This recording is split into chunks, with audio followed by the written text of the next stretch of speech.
আমার কোন উম্মত যদি আমাকে দুইটা অঙ্গের গ্যারান্টি দেয় যে তারা এই দুই অঙ্গের পাপ করবে না, আমি তাদেরকে জান্নাতের গ্যারান্টি দেই। এক নম্বরে মা বাইনা লিহিয়াইহি, দুই চোয়ালের মাঝখানে যা থাকে মানে জিহ্বা।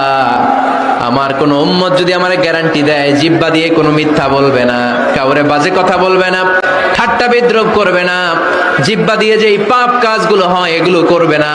আর দুই রানের মাঝখানে যে অংশ আছে লজ্জাস্থান, এই দুইটা অঙ্গের গ্যারান্টি যদি আমার কোন উম্মত আমারে দেয়, আমি আমার ওই উম্মতকে জান্নাতের গ্যারান্টি দিয়ে দেব।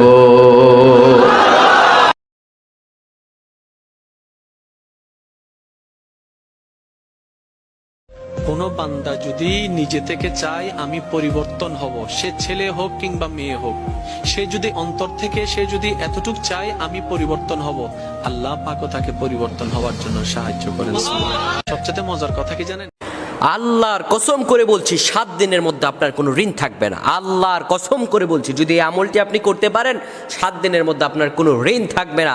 আপনার যত বিপদ আপদ থাকুক, মামলা মোকদ্দমায় জড়িয়ে যান, অনেকেই ঋণগ্রস্ত হয়ে যান, কঠিন অবস্থা হয়ে যায়, বাড়ি ঘরেও ঋণের জন্য থাকতে পারেন না, কোরআনের এই আয়াতের আমলটি করুন, আপনার 7 দিনের মধ্যে আল্লাহ তাআলা হয়তো ঋণ আপনার দুর্ব্যবস্থা করে দেবেন, আপনার ঋণকে আল্লাহ তাআলা দূর করে দেবেন ইনশাআল্লাহ। আপনি আমলটি ইখলাসের সহিত করতে হবে। প্রিয় বন্ধুগণ আমার, আল্লাহ রাব্বুল আলামিন পবিত্র কোরআনুল কারীমে আমাদেরকে এমন কিছু দোয়া শিক্ষা দিয়েছেন যে দোয়াগুলো কোনো মানুষ যদি ঠিকভাবে আদায় করতে পারে আর আল্লাহ তাআলার কাছে চাইতে পারে, রব্বুল আলামিন বলেন, বান্দারে উদউনি, আমার কাছে যাও, আমি তোমারে দিয়ে দেব। তুমি কি পাপ করেছো, কি অন্যায় করেছো? তুমি জানো না আমার রব কত মেহেরবান, তিনি কত দয়ালু, তিনি ভালোবাসার আধার, তিনি করুণার আধার। তোমার পাপ অন্যায় যদি হয় খালের পানির সমান, বিলের পানির সমান, আমার আল্লাহর দয়া সাগরের পানির সমান।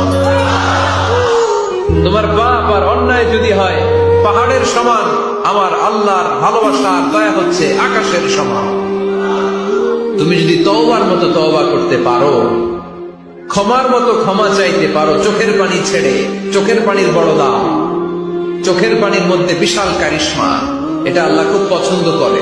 2 ফোঁটা পানি আল্লাহ পছন্দ করে। এক, জিহাদের ময়দানে শহীদের গা বেয়ে ঝরে পড়া রক্তের ফোঁটা। 2 হচ্ছে অনুতপ্ত বান্দার চোখের পানির ফোঁটা।